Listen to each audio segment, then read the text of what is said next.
ഇത് Orbis എഫക്സിൻ്റെ professional മൈക്രോഫോണാണ്. ഇതിൻ്റെ model number വന്നിട്ട് D5 ആണ്. ഇതിൻ്റെ ബോക്സിൽ വേറെ ഡീറ്റെയിലും കാര്യങ്ങളൊന്നും എഴുതിയിട്ടില്ല.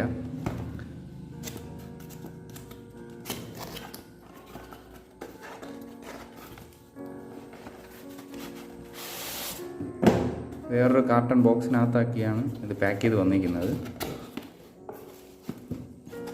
നമ്മൾ ഓപ്പൺ ചെയ്യുമ്പോൾ തന്നെ ഇത് നമുക്ക് മൈക്ക് ഇൻസേർട്ട് ചെയ്ത് വയ്ക്കാൻ കരുതി ഉള്ള ഒരു പൗച്ചുണ്ട്. നല്ലൊരു വെയിറ്റ് ഫീൽ ചെയ്യുന്ന രീതിയിലുള്ള മൈക്കാണിത്. ഓർബിസഫിൻ്റെ ലോഗോയും D5 എന്ന് പറഞ്ഞ മോഡൽ നമ്പറും ഇതിൽ മെൻഷൻ ചെയ്തിട്ടുണ്ട്. നമ്മൾ സാധാരണ ഇത് ഉള്ളതിനേക്കാളും കുറച്ചുകൂടെ വലിപ്പമുള്ള ഓൺ ഓഫ് സ്വിച്ചാണ് വരുന്നത്. മൈക്ക് കണക്ടർ,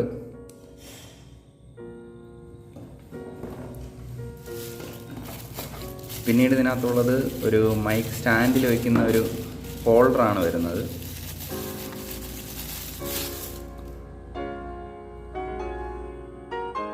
$20mm മൈക്ക് സ്റ്റാൻഡിൽ കണക്ട് ചെയ്യാൻ പറ്റുന്ന രീതിയിലുള്ള ആണ് വരുന്നത്. വളരെ ഈസി ആയിട്ട് കണക്ട് ചെയ്യാൻ പറ്റുന്ന രീതിയിൽ തന്നെയാണ് ഇതിൻ്റെ സ്റ്റാൻഡും പൊസിഷനിങ്ങും. പക്ഷെ പ്ലാസ്റ്റിക് ആണ്, റെഫ്യൂസ് ചെയ്യാനൊന്നും സാധിക്കില്ല. ജസ്റ്റ് സിമ്പിൾ യൂസിനൊക്കെ ഇത് യൂസ് ചെയ്യാവുന്നതാണ്. അത് എവിടെയെങ്കിലും പെർമനൻ്റ് ആയിട്ട് വെച്ചിരിക്കുന്ന സ്ഥലങ്ങളിൽ അത് യൂസ് ചെയ്യാൻ പറ്റും. അല്ലാണ്ട് പ്രോഗ്രാംസിനോ അങ്ങനെയുള്ള കാര്യങ്ങൾക്ക് യൂസ് ചെയ്യാൻ കരുതി ബുദ്ധിമുട്ടായിരിക്കും. സ്ക്രൂ സഹിതം പ്ലാസ്റ്റിക് ആണ് ഇതിൽ വരുന്നത്. ആകെ ഈ ത്രെഡ് മാത്രമാണ് കുറച്ച് ഇത് ബ്രാസിൽ വരുന്നത്. ബ്രാസ് അല്ല, അത് കളർ കോട്ടിംഗ് ആണ്. അതും ഫൈബറാണെന്നാണ് എനിക്ക് തോന്നുന്നത്. ഇതിൽ തന്നെ ഇൻബിൽറ്റായിട്ട് കേബിൾ വരുന്നുണ്ട്. ഇത് 4 മീറ്റർ എന്നാണ് പറയുന്നത്. കണക്ടർ വലിയ നമ്മളെ നോർമൽ നമ്മൾ വാങ്ങുന്ന കേബിളിൻ്റെ അത്ര ക്വാളിറ്റി ഇല്ലെങ്കിലും ഇത് ഫ്രീ ആയിട്ട് കിട്ടുന്നതാണ്. തൽക്കാലം ഫസ്റ്റ് ടൈം യൂസിനൊക്കെ ഇത് ബെറ്റർ ആയിരിക്കും.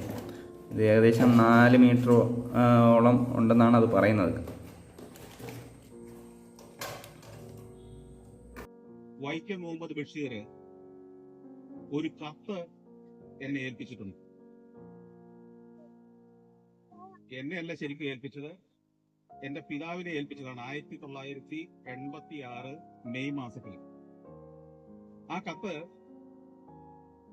ഞങ്ങളെ ഏൽപ്പിക്കുന്ന കാലത്ത് ഇവിടെയുള്ള കുട്ടികളൊന്നും ജനിച്ചിട്ടില്ല. എങ്ങനെ ആ കത്തൊന്ന് കേൾക്കണോ? വേണോ? എനിക്ക് വായിക്കാം.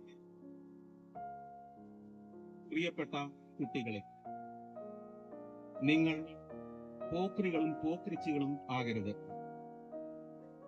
ആയാൽ നല്ല വീക്ക് കിട്ടും. അതുകൊണ്ട് മര്യാദക്കാരായി ജീവിക്കുക. ഇപ്പോൾ പഠിക്കുകയാണല്ലോ. ശരിക്ക് പഠിച്ച് പരീക്ഷകൾ പാസ്സായി ജീവിത വിജയം കൈവരിക്കാൻ ശ്രമിക്കണം.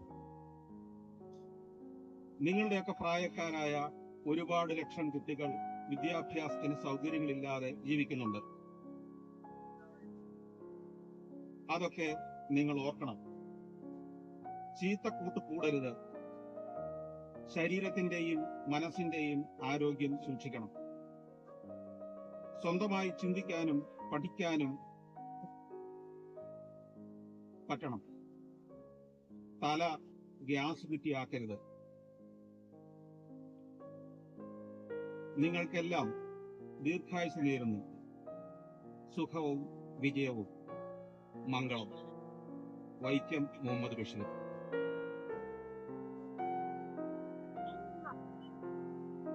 1986 മെയ് മാസത്തില് അക്കാലത്ത് പ്രസിദ്ധീകരണം ആരംഭിച്ചിട്ട് 2-3 വർഷം കഴിഞ്ഞിരുന്ന ലേബർ ഇന്ത്യ എന്ന മാസികയ്ക്ക് വേണ്ടി അദ്ദേഹം എഴുതി അങ്ങോട്ട് അയച്ചു തന്ന ഒരു കത്താണ്. അന്നത്തെ 10ാം ക്ലാസ്സിൽ പഠിച്ചിരുന്ന കുട്ടികളൊക്കെ ഈ കത്ത് വായിച്ചിട്ടുണ്ടാവും. അവരിൽ പലരും ഇന്ന് 86-ൽ 10ാം ക്ലാസ്സിൽ പഠിച്ചവരൊക്കെ 52, 53, 54 വയസ്സുള്ള ആളുകളായി ഞങ്ങളെ പോലെ കൂടിയിരിക്കുന്നുണ്ടാവും. ഞാന് സ്കൂളിൽ പഠിക്കുന്ന കാലത്ത് 5ാം ക്ലാസ്സിൽ വെച്ചാണ് ഒരു പേര് കേൾക്കുന്നത്, വൈക്കം മുഹമ്മദ് ബഷീർ എന്ന പേര്.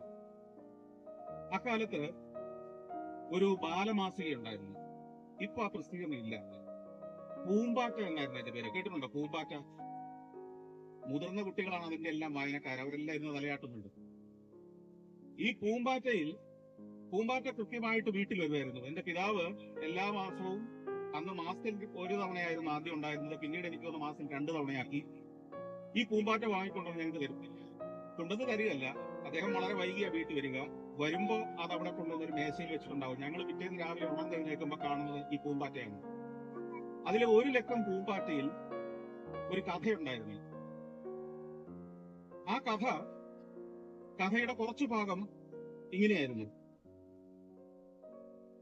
ആ കഥ എന്നെ ആകർഷിച്ചത്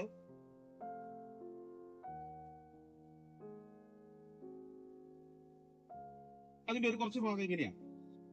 അബ്ദുൽ ഖാദറിന്റെയും എന്റെയും കിടപ്പ് മിക്കപ്പോഴും ബാപ്പയുടെ കൂടെയാണ്. കട്ടിലിൽ മെത്തപ്പായയിൽ കിടക്കുന്നു. ബാപ്പ, അബ്ദുൽ ഖാദർ, ഞാൻ. ഉമ്മ കുറെ ദൂരെ വേറൊരു കട്ടിലിൽ. ഇങ്ങനെ സസുഖം ജീവിച്ചു വരുമ്പോൾ ഒരു ഘോര സംഭവം നടക്കുന്നു. സത്യം, നീതി, ധർമ്മം എന്നിവകളുടെ കഴുത്ത് നിഷ്കരുണം അറുത്ത് ലോകനാശത്തിന് വഴിവെക്കുന്നു.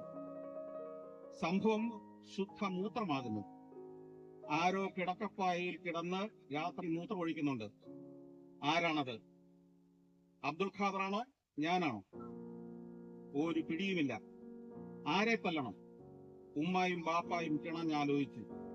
ഒരു തുമ്പ് കിട്ടിയില്ല. ഈ കാലത്താണ് സത്യം, നീതി, ധർമ്മം ഇത്യാദികളെ കശാപ്പ് ചെയ്യുന്നത്. ആ ക്രൂരകൃത്യം നടക്കുന്നത് ഒരു സന്ധ്യയ്ക്കാണ്. സൂര്യൻ അസ്തമിക്കാറായിട്ടില്ല. ഞങ്ങളുടെ വീടിന്റെ പടിഞ്ഞാറ് വശത്തുള്ള പടിയുടെ അടുത്ത് നിൽക്കുന്ന തൈത്തെങ്ങിന്റെ ഉച്ചിയിൽ നിന്ന് സൂര്യൻ എല്ലാം കാണുന്നുണ്ട്. സൂര്യനല്ലേ എല്ലാത്തിനും സാക്ഷി. ഞാൻ കുറ്റവാളിയായി തീർന്നിരിക്കുന്നു. ലോകം എന്നെ കശ്മലനാക്കുന്ന പ്രഥമ സംഭവം. ഞങ്ങളുടെ മുറ്റത്തുള്ള വെള്ളമണൽ അത് പളർളാൻ മിന്നുന്നു. അതിലാണ് ജഡ്ജികളായ യോഗ്യന്മാരിയ്ക്കുന്നത്. എല്ലാവരും ഉണ്ട്. ബാപ്പയും ബാപ്പയുടെ ഇഷ്ടക്കാരും, മാധവൻ നായർ, കൃഷ്ണൻ, ഔസേപ്പ് മാപ്പിള, ശങ്കരൻകുട്ടി, ആനക്കാരൻ, പിന്നെ ബാപ്പയുടെ പുന്നാര അളിയനും.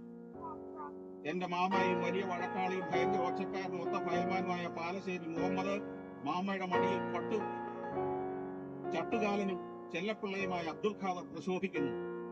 യോഗ്യന്മാരെല്ലാം നല്ല പാലൊഴിച്ച് കുറുകൻ ചായ കുടിച്ചിട്ട് ഉശിരൻ ജാപ്പാണും പുകയിലും ചേർത്ത് മുറുക്കി രസിച്ചിരിക്കുകയാണ്. മാമ കുടിച്ചിട്ട് കൊടുത്ത ബാക്കി ചായ അബ്ദുൽ ഖാദർ കുടിക്കുന്നു. ആ സദസ്സിലേക്ക് ബാപ്പ എന്നെ വിളിച്ചു. എന്തിനാണെന്ന് അറിഞ്ഞുകൂടാ. ഞാൻ ചെന്നു. ബാപ്പ എന്നെ പിടിച്ചടുത്ത് നിർത്തി. എന്നിട്ട് എന്റെ മുണ്ട് പിടിച്ചു ഉഴിഞ്ഞ് പൂർണ്ണ നഗ്നാക്കി ലോകത്തിന്റെ മുമ്പിൽ നിർത്തി. എന്റെ അരയിൽ വെള്ളി അരഞ്ഞാണമുണ്ട്. അതിൽ വെള്ളി ഏലസുകൾ എല്ലാം ക്ലാവ് പിടിച്ച് കറുത്ത മാതിരി. ബാപ്പ ലോകത്തോട്ടായിട്ട് പറഞ്ഞു, കണ്ടോ, എല്ലാം കറുത്ത് ക്ലാവ് പിടിച്ചു പോയി. തന്നെയുമല്ല, സത്യം, നീതി, ധർമ്മം എന്നിവകളുടെ കഴുത്ത് പിടിച്ച് ഞെരിച്ചുകൊണ്ട് ബാപ്പ പറഞ്ഞു, ഇവൻ രാത്രി പായയിൽ കിടന്ന് മുള്ളുന്നുണ്ടായി. ബഷീറിന്റെ ബാല്യകാലത്ത് ബാപ്പ പിടിച്ച് വിവസ്ത്രനാക്കി അദ്ദേഹം പായയിൽ കിടന്നു മുള്ളുന്ന സംഭവം നാട്ടുകാർക്ക് വിവരിച്ചു കൊടുത്തതിന് ശേഷം നടന്ന സംഭവങ്ങളാണ് ആ കഥ കൊണ്ട്. അതിന് കണ്ടെത്തിയ പ്രതിവിധി എന്താണെന്നറിയോ? എങ്ങനെയാണ് കിടന്നുമുള്ളൽ എന്ന പ്രശ്നം ഒഴിവാക്കാൻ വേണ്ടി അന്ന് വൈക്കം മുഹമ്മദ് ബഷീറിന്റെ ബാല്യനായിരുന്ന അദ്ദേഹത്തിന്റെ പിതാവ് കണ്ടുപിടിച്ച മാർഗം അറിയോ? അറിയണമെങ്കിൽ ഇനി സ്കൂളിൽ ചെന്ന് കഴിഞ്ഞ് സ്കൂളിലെ ലൈബ്രറിയിൽ ആനപ്പൂട എന്ന ഒരു പുസ്തകമുണ്ട്. അതെടുത്ത് വായിക്കുവോ? ഗംഭീര സംഭവമാണ്. ഞെട്ടിത്തരിച്ചു പോകുന്ന സംഭവങ്ങളാണ് പിന്നെ നടക്കുന്നത്. അതിന്റെ ഒരു ക്ലൂ പറഞ്ഞു തരാം പിള്ളേർക്ക്.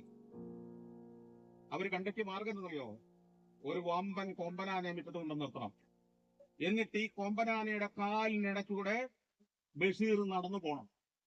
നടന്ന് അപ്പുറം ചെന്ന് കഴിഞ്ഞാൽ പിന്നെ ജീവിതത്തിൽ ഒരിക്കലും എന്ത് സംഭവിക്കില്ല? പറ. കിടന്നുമുള്ളില്ല.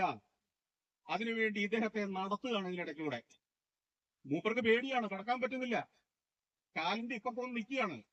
ഇദ്ദേഹത്തെ പ്രലോഭിപ്പിക്കാൻ വേണ്ടി അവസാനം എന്ത് ചെയ്യുന്നറിയാവോ? ആനയുടെ കാലിന്റെ അപ്പുറത്തെ സൈഡില് ഒരു നല്ല പഴുത്ത പഴക്കുല ഇങ്ങനെ കാണിച്ചോണ്ട് വന്നു. നീ ഇപ്പൊ കടന്നു വന്നില്ലെങ്കിൽ നിന്റെ അനിയൻ അബ്ദുൽ ഖാദർ ഇത് മുഴുവൻ തിന്നു തീർക്കും, പെട്ടെന്ന് പോന്നോളാൻ പറഞ്ഞു. അങ്ങനെ ബഷീർ രണ്ടും കൽപ്പിച്ച് ആനയുടെ കാലിനിടയ്ക്കൂടെ അപ്പുറം കടന്നു. അതോടെ ഈ കിടന്ന് മുള്ളുക എന്ന പ്രശ്നം അവസാനിച്ചു. ഇങ്ങനെ ഈ കഥ വായിച്ചിട്ട് ഞാനും എന്റെ സഹോദരിമാരും ഒക്കെ അത്ഭുതത്തോടെ 3-4 തവണ വായിച്ചു, പൊട്ടിച്ചിരിച്ചു. ഇങ്ങനെയൊരു കഥ അതുവരെ പൂമ്പാറ്റ വന്നിട്ടില്ല. അത് എഴുതിയതാരാണെന്ന് നോക്കി, വൈക്കം മുഹമ്മദ് ബഷീർ. ഞാൻ വിചാരിച്ചു, ഇങ്ങനൊരു കഥ, ഈ കിടന്നു മുള്ളിയ കഥ, ഈ ബാല്യത്തിലെ കഥ പറയണമെങ്കിൽ ഏകദേശം എന്റെയൊക്കെ പ്രായമുള്ള ഒരു മനുഷ്യനായിരിക്കും ഈ വൈക്കം മുഹമ്മദ് ബഷീർ. ഞാൻ അങ്ങനെ തന്നെ കുറെ കാലം ധരിച്ചു. ഒടുവിൽ പിന്നീട് ആ കാലഘട്ടത്തിൽ ലൈബ്രറികൾ ഞങ്ങളുടെ സ്കൂളിലെ ലൈബ്രറി, അവിടെ നിന്ന് എല്ലാ കുട്ടികൾക്കും ആഴ്ചയിൽ ഓരോ പുസ്തകം തന്നു വന്ന് തുടങ്ങി. അങ്ങനെ പുസ്തകങ്ങൾ തന്നുവിടുമ്പോ അക്കാലത്ത് DC ബുക്സ് പ്രസിദ്ധീകരിച്ചിരുന്ന ബഷീറിന്റെ കൃതികളുടെ എല്ലാം പിന്നിൽ ബഷീറിന്റെ ഒരു മുഖത്തിന്റെ ഒരു ക്ലോസപ്പ് ഫോട്ടോ ഉണ്ടായിരുന്നു, ബ്ലാക്ക് ആൻഡ് വൈറ്റില്. അത് കണ്ടതോടെ ഞാൻ തകർന്നുപോയി. ഇത് എന്റെ പ്രായമല്ല, എന്റെ പിതാവിന്റെ പ്രായമല്ല, എന്റെ മുത്തച്ഛന്റെ പ്രായമുള്ള ഒരു മനുഷ്യനാണ് ഇങ്ങനെ ഒരു കഥ എഴുതിയെന്നുള്ളത് എന്നെ അത്ഭുതപ്പെടുത്തി കളഞ്ഞു. അവിടുന്ന് തുടങ്ങിയതാണ് ബഷീറിന്റെ പിന്നാലെയുള്ള എന്റെ നടത്തം.